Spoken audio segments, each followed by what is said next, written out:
excitement level on high for week 5 of the high school football season.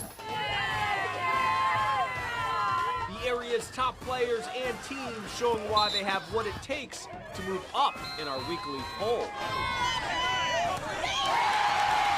Tonight's top plays from the best games. WPBF 25 Football Friday starts right now. And with that, it is week 5, and some teams trying to stay alive in a playoff conversation.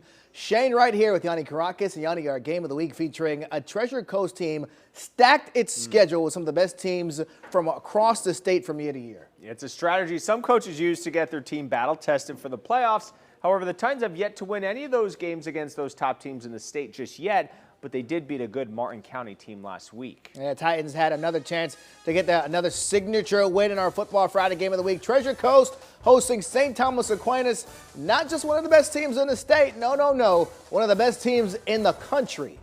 Let's go to the highlights. Aquinas ranked as high as 6th in the country in national polls, bringing in their 13 state championships. After an almost 90-minute lightning delay, the Titans came out ready in this one. Opening drive, running that wing T offense. They kept drawing the Raiders offside. In fact, they go 10 minutes on their drive, but it ends with no points as this field goal attempt is blocked.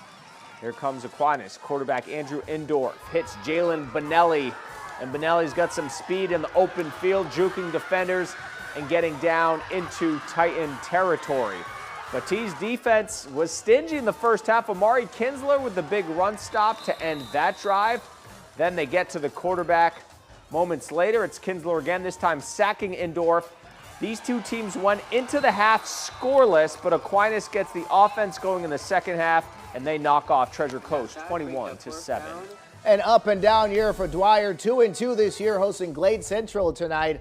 And the theme for a number of games tonight, yeah, you guessed it, rain and lightning. You see workers here taking down some of the equipment near the entrance for safety reasons. As far as the game was concerned, Glade Central was nursing a 12-7 lead at the half before the game was called, but they're not done yet. This game will continue. They'll finish up Monday at 6 o'clock. All right, Monday Night Football it is. Rivalry game in Stewart. Martin County coming off their first loss of the year, playing in the Martin Bowl against South Fork. Tigers up big in the fourth quarter.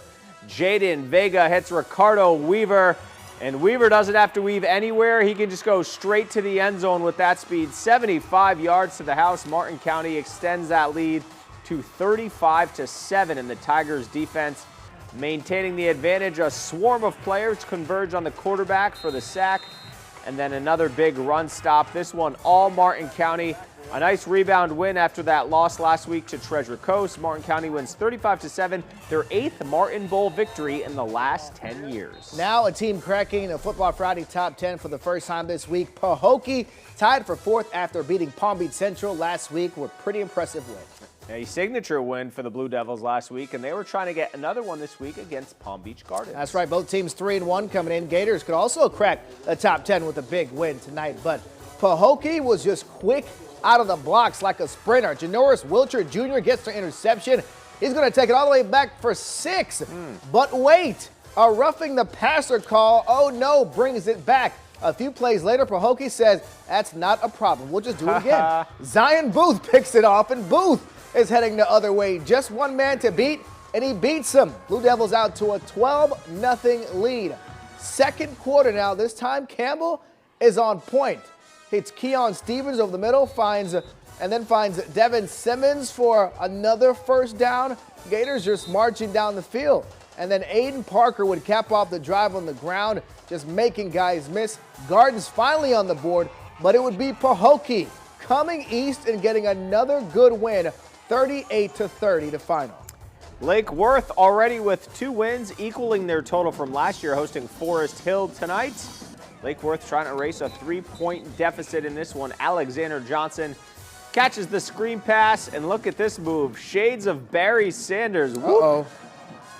Check out the juke. Trojans would be forced to punt, however. Falcons quarterback Robert Fernie now dropping back. He's going to take a shot downfield, but the cornerback gets there just a bit too early. That's pass interference. Falcons keep it moving. Next play, Forest Hill driving, but boom, Alexander Johnson with another highlight play, this time on defense. Lake Worth takes over after a missed field goal, but poor execution on the handoff results in a turnover. Forest Hill wins it 26-21.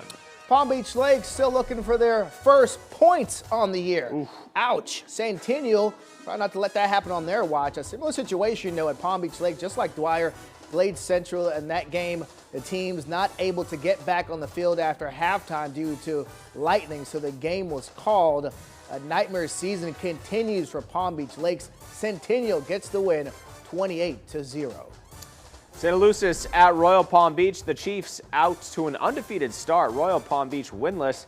And tonight they had a failure to launch. A lightning delay, in fact, turned into a cancellation. Still waiting to hear if this game will be made up. Chiefs will play their first district game at Lake Worth next week. Wildcats play their first district game at Jupiter. All right, we're just warming up the engines here on Football Friday. Seminole Ridge tries to stay in the Football Friday top 10. The Hawks with a road test at Inlet Grove. Plus, we head back up to the Treasure Coast when Football Friday returns.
Welcome back to Football Friday. One of the few undefeated teams still left in our area. Seminole Ridge out to their best start since 2018. The Hawks started 4-0 5 years ago, trying to start 5-0 this season with the talented Inland Grove team also off to a solid start.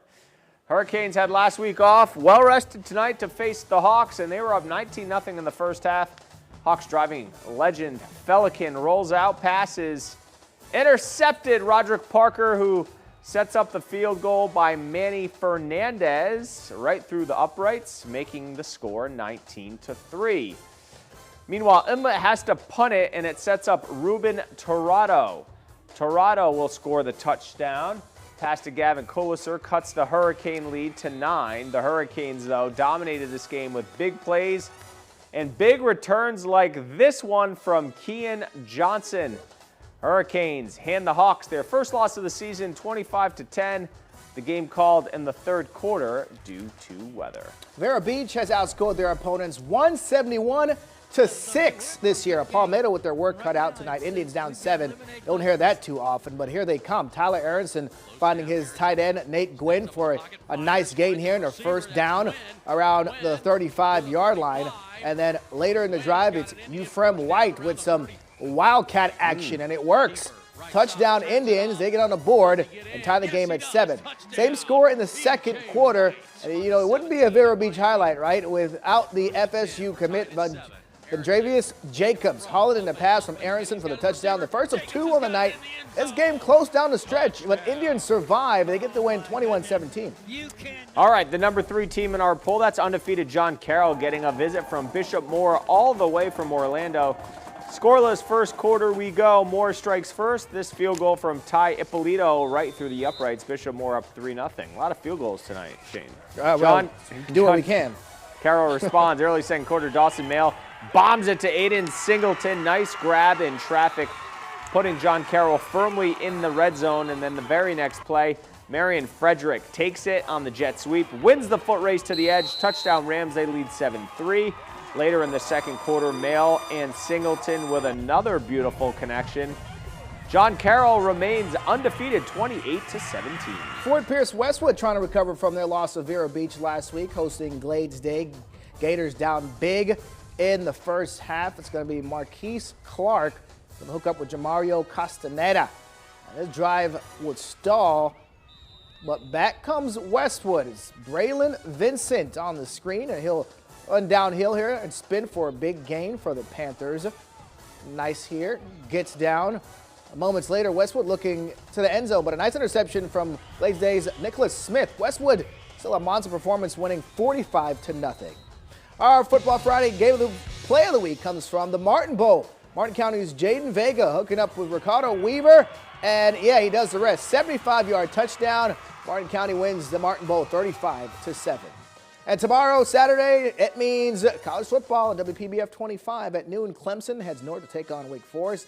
At 3:30, Notre Dame tries to get their season back on track against an undefeated North Carolina squad. And finally, it is Wisconsin at Ohio State at 7:30. All right, let's finish out with some scores from tonight. Kings Academy goes on the road and beats North Broward 28-6. Cardinal Newman stays undefeated, 42-7 win over Clewiston. Atlantic's game against Lakewood tonight in Delray canceled. Lakewood having issues getting buses. Jupiter Christian all over Boca Christian, 49-13. And St. John Paul II with a night to forget, shut out by Avant Garde.